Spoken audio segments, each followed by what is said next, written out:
Do you know one of history's most powerful female rulers? A female pharaoh who wore men's clothing, wore a false beard, and ruled Egypt for 22 years. A queen who built massive temples, brought wealth, but was attempted to be erased from history after her death. You've never heard her name, have you? Come on, let's discover together the incredible story of Hatshepsut, ancient Egypt's most impressive female pharaoh. She was born between 1505 and 1495 BC. She was the eldest daughter of Pharaoh Thutmose I, a powerful leader, and Queen Ahmose. Her father was a charismatic and militarily strong leader at the height of imperial power during Egypt's New Kingdom period. But in Egypt, the throne passed from father to son, preferably to the queen's son. Problems arose when Ahmose couldn't give her husband a male heir. After her father died, 12-year-old Hatshepsut married her half-brother Thutmose II and became queen of Egypt. Thutmose II was the son of one of her father's secondary wives. Hatshepsut and Thutmose II had at least one daughter together, Princess Neferu, but they had no sons. This simple fact would change Hatshepsut's destiny. Around 1479 BC, Thutmose II died. The throne passed to his son Thutmose III, born to the harem Queen Isis. Since Thutmose III was an infant, Hatshepsut acted as regent for the young king. For the first few years, Hatshepsut was a completely traditional regent. She ruled in her stepson's name. But at the end of the 7th year, everything changed. By the end of the 7th regnal year, she had been crowned as pharaoh and had taken on full royal titles. Hatshepsut and Thutmose III were now co-rulers of Egypt, with Hatshepsut as the clearly dominant king. But the word king was important here. In ancient Egyptian language, there was no term for queen. There were many words for king. When Hatshepsut declared herself pharaoh, that's exactly what she did. She became a male pharaoh. Until then, Hatshepsut had been depicted as a typical queen, with a female body and appropriately feminine clothing.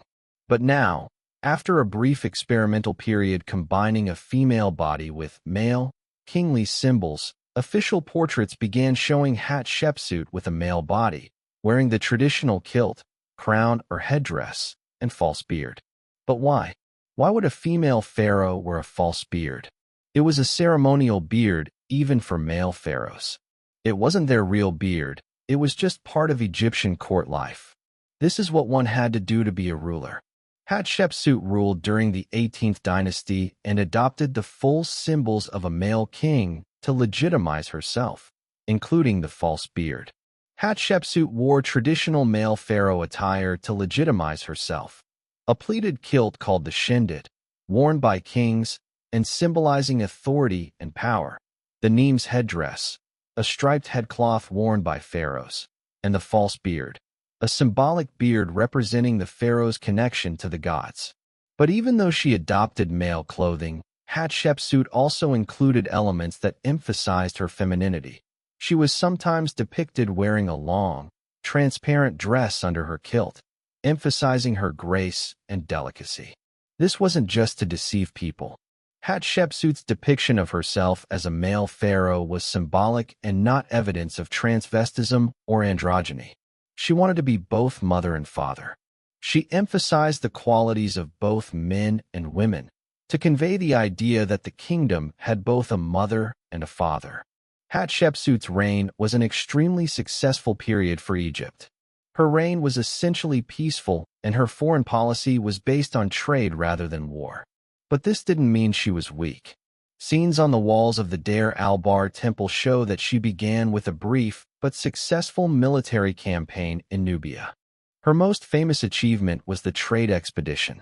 More complete scenes show Hatshepsut's trade expedition by sea to Punt, a trading center on the East African coast beyond the southernmost tip of the Red Sea.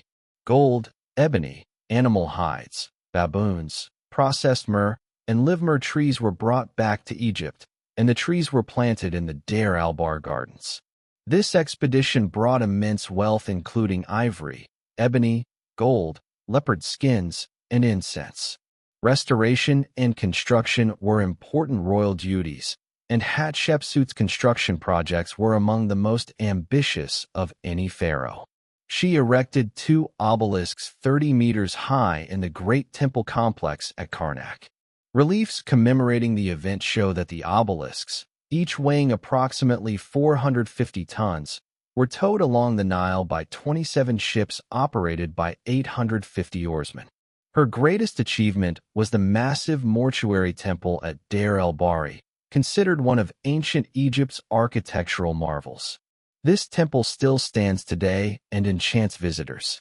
A magnificent 3-level structure against limestone cliffs. It was designed by Senenmut, Hatshepsut's architectural genius.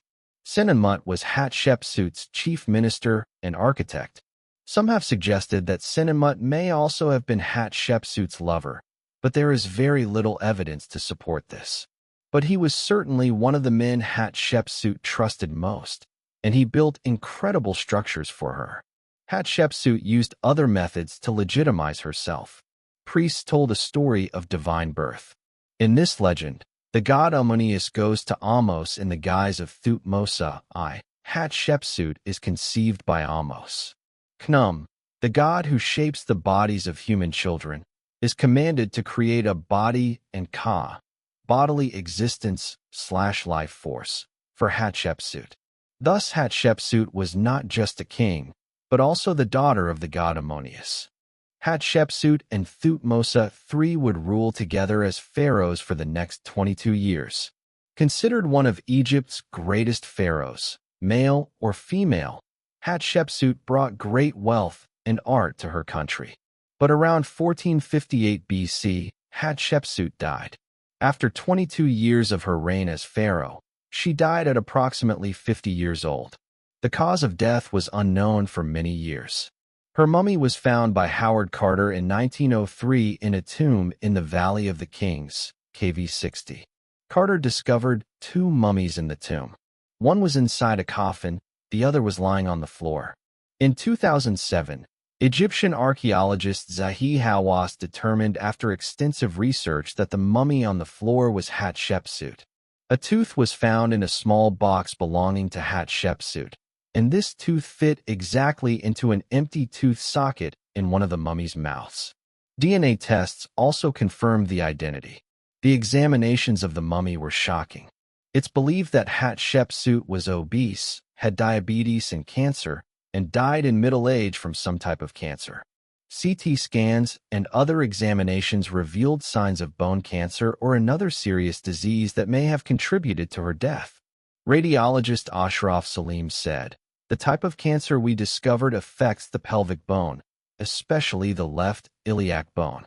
From its location, character, and several small bone lesion foci in the spine, we concluded that this tumor was a metastatic deposit rather than a primary tumor."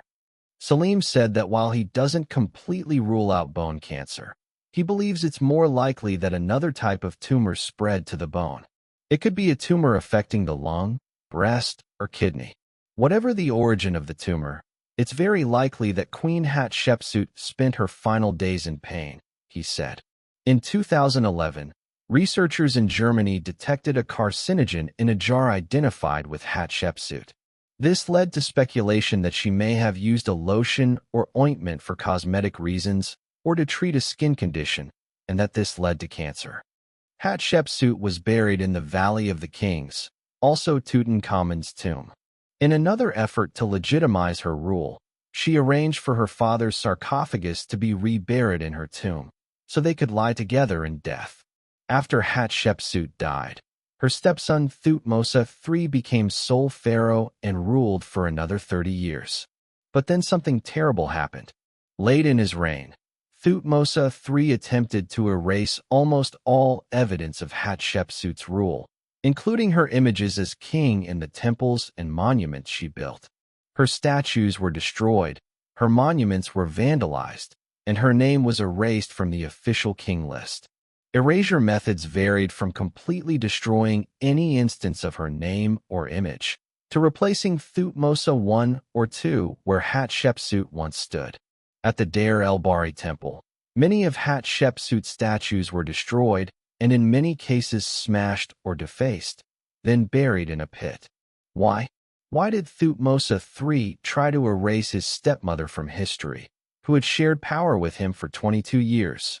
Early scholars interpreted this as an act of revenge, but it appears that Thutmose III was ensuring that the line of succession passed from Thutmose I to Thutmose II to Thutmose III without female intervention. The reason for Hatshepsut's name being erased from history was that her reign was unconventional and had deviated from tradition. The pharaoh's primary responsibility was maintaining ma'at, harmony, balance, and a woman in a man's position would be seen as disruptive to this balance. The pharaoh served as a role model to the people, and it's likely that Thutmose III feared that other women might look to Hatshepsut for inspiration and try to follow her example, thus deviating from the tradition that maintained that men should rule Egypt and women should only be consorts. Hatshepsut was buried in obscurity.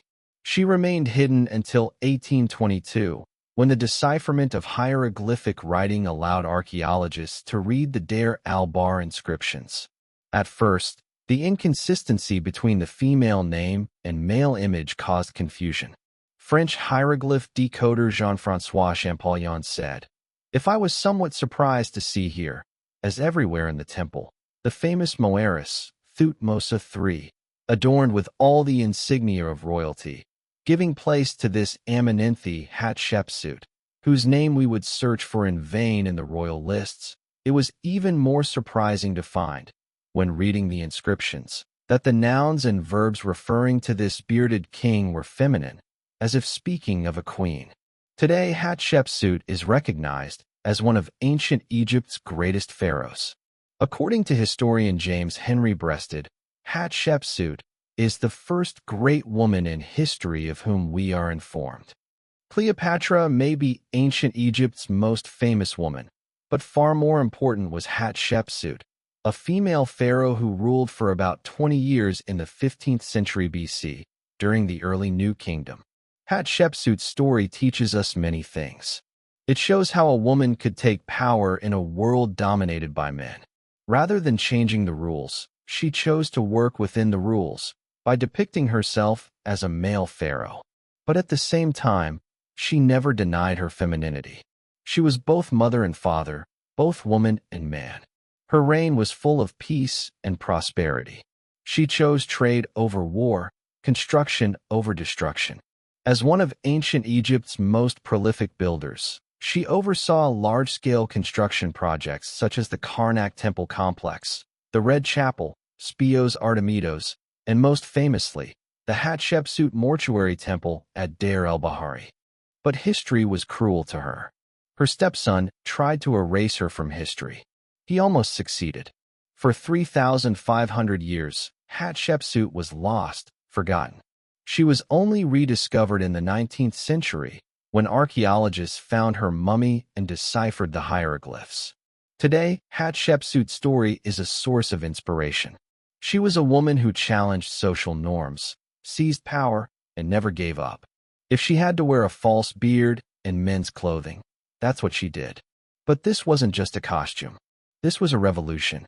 Hatshepsut shows us this. Throughout history, women weren't just silent figures. They also ruled, built, traded, and established empires. And sometimes, even when they try to erase them from history, the truth comes out. So, did you know Hatshepsut's story? What do you think about this incredible female pharaoh? Did she deserve to be erased from history? Or should she be remembered as one of ancient Egypt's greatest rulers? You can share in the comments. Don't forget to subscribe to our channel, like the video, and turn on notifications. In the next video, we'll discover another forgotten hero of history. See you soon.